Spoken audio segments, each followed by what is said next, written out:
All right. Welcome, friends, family, to the David Fisher podcast. I am, of course, your host, David Fisher. Glad you guys can make it in today, where our mission is to get a little bit better today than yesterday. And certainly that is something that I am intending on doing at least for the next 74 years.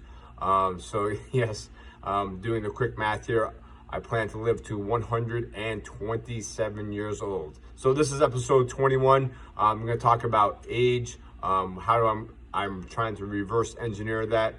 Of course, this is God willing. The other side of this equation is being very present and understanding that, I don't know, this could be my very last podcast. This could be, my very last day here on earth, and trying to understand what that means in a very finite way, but also trying to do things that are going to help increase my longevity. And this really came up as I was watching this show with Dan,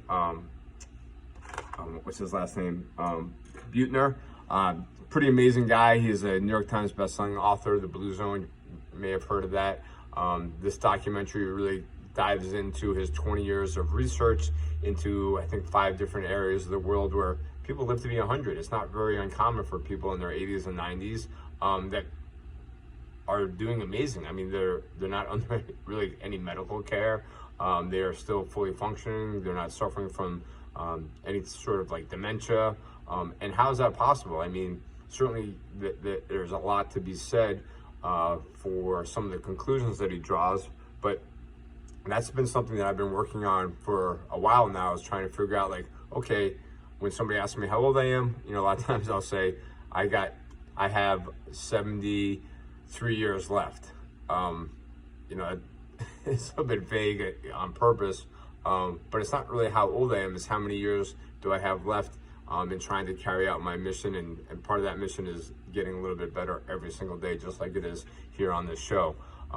And I've learned a term that's been very applicable to me called reverse engineering. Not really something that I've thought much about until more recently in life, but if I'm going to get to 127, what are the things that I need to do today in order to help me achieve that objective? Like, it is not something that I want to do in an uncomfortable or an incapacitated state. I intend to be fully aware, functional. And watching this documentary really kind of made sense for a lot of the conclusions of, what are some of the things that we need to be doing in order to help preserve this vessel, this God-given body that I've been blessed with, because it is not indestructible. As much as I like to think that it is, doing a pretty tough workout this weekend with some friends, and that was part of our conversation is, hey, as we're in our 50s, we don't necessarily have the same ability to recover, and our bodies are certainly not the same as they were, like, never mind our 20s, but even in our 40s. So what does that look like? What types of, for example, exercises are we doing, or am I doing, that are going to help me get into that centurion mark? Because that's, like I said, trying not to have to replace hips and knees and arteries and organs and all these other things that technology has this amazing ability to do. But the thing that was so cool is, like, all these people that, at least that he was sharing with on camera, like, they're not undergoing these types of invasive procedures or processes. They're really just doing simple things that probably we've done for not only generations, but probably like millennial, that really, I think technology has also been part of the problem. Is certainly we have so many conveniences in life now. There's cars, there's chairs, sitting is so strenuous on our backs, but yet for so many of us it's become something that we do 8-10 hours a day, maybe more, whereas some of these cultures don't even have furniture. They sit on the floor, they sit on the mats, they do stretching, they do mobility. They're not doing some of these, for example, difficult compound like powerlifting moves, that hey, there's nothing wrong with that if that's what your goal is, but trying to figure out like how does that fit into a lifestyle, with an end goal of, hey, I still want to be around here in 70 3 more years.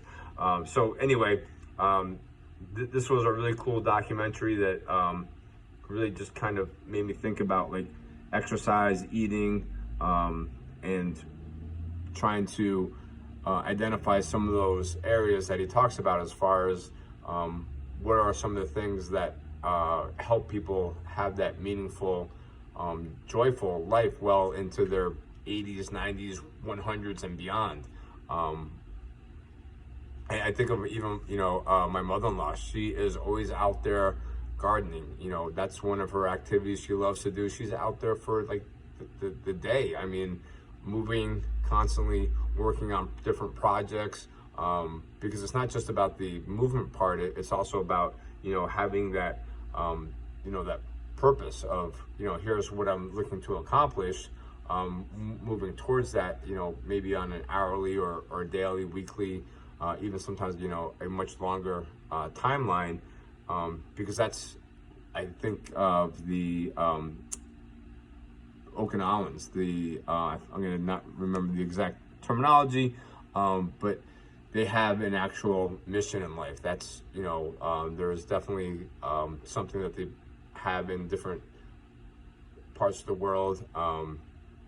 Plan Vita, as I think is what it was called, down in Costa Rica, where, yeah, there's a mission. Like it's I get up early every day because I have something to do that's going to, help my community. So, it's getting outside yourself. The statistics, that I did a little research on here are incredible as far as like what loneliness versus community do to us as we become more and more older, or even quite honestly, it probably doesn't even matter as far as age.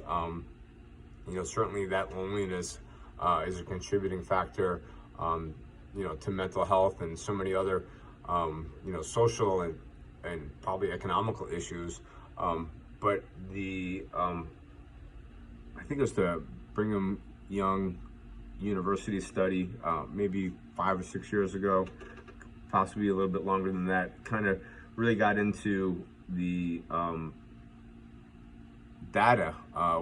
Over 3 million people, I think, were part of that study, and the death rate is increased depending on the social or economical or gender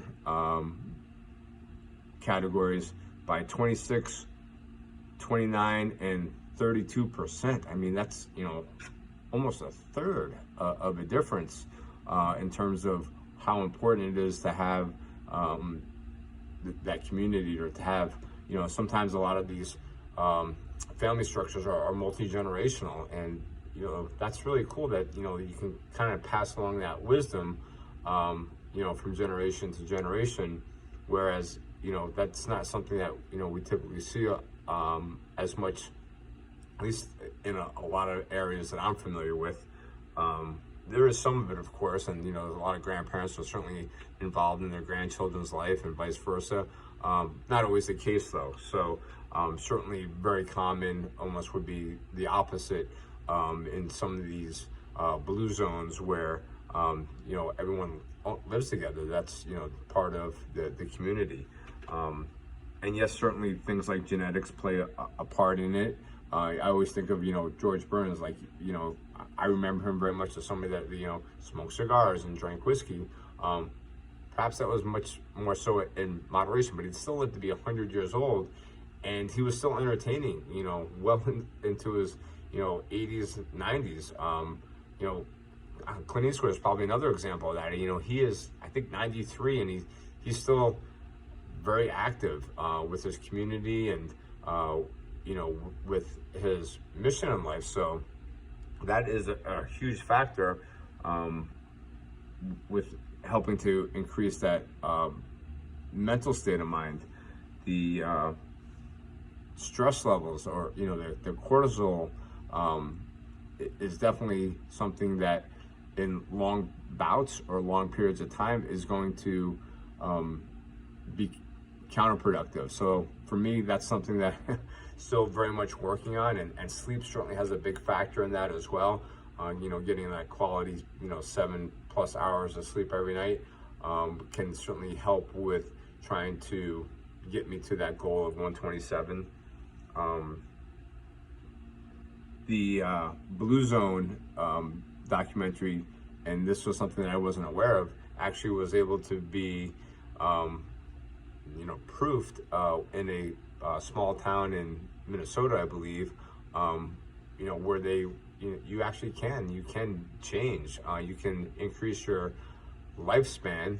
Of course, I'm talking about, God's will here. I mean, we all need to understand, at least I do, that every day is a gift. I have no idea how much longer I'm going to be here on this earth. So, whether this is my last, podcast or not, I need to keep that in mind in terms of trying to live my life to the fullest and not have that, sense of, this is something that I can do, sometime in the future. Like, it doesn't need to be perfect.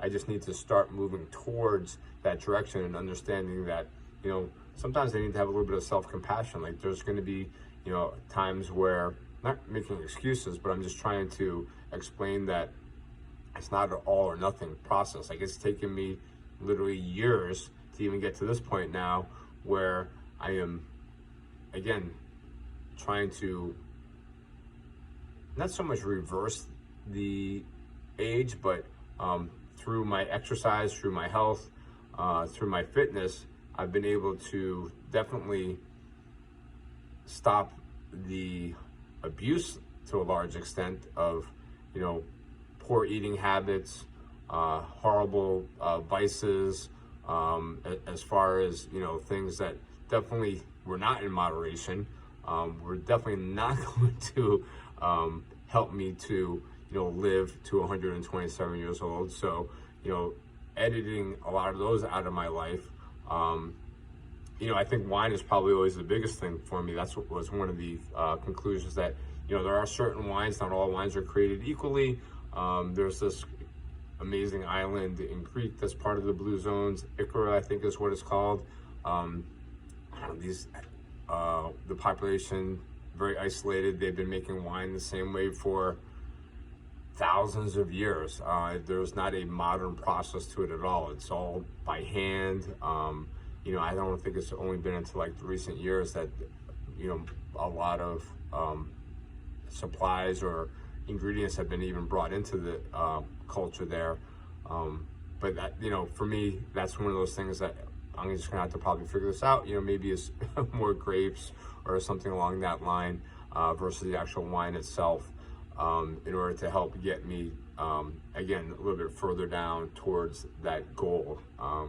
But yeah, things like the native bee honey and versus, sugar. I mean, there are so many choices that I can avoid that I know are gonna take me further away from my goal than get me closer. So that's really been a pretty significant process.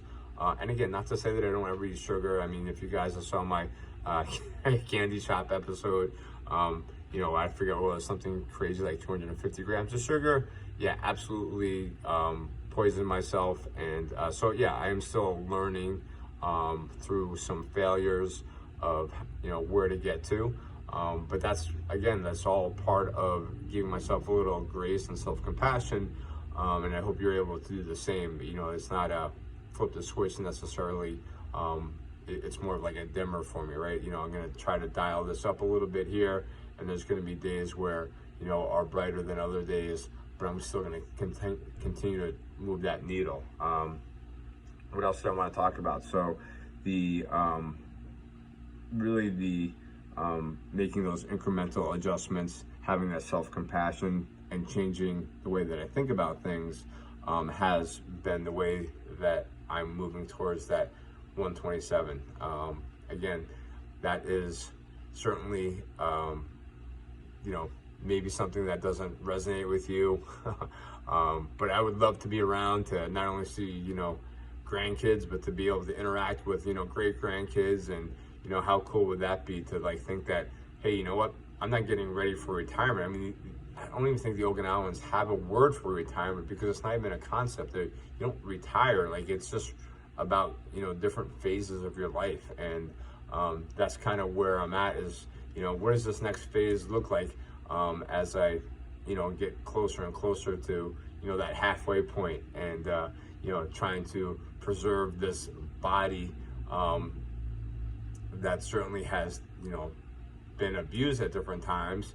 The mind too. Lots of poisonous thoughts in there. You know, oftentimes that, you know, is something that I struggle with too, and trying to figure out like, oh, okay, like if I'm gonna accomplish this, I need to change the way that I think about so many different things in life. So thank you for tuning in, my friends. Thank you for the likes. Thank you for the subscribes. And until next time, in case no one has told you, let me remind you that you are 100% worth it, my friends. Take care. Have a great rest of your day.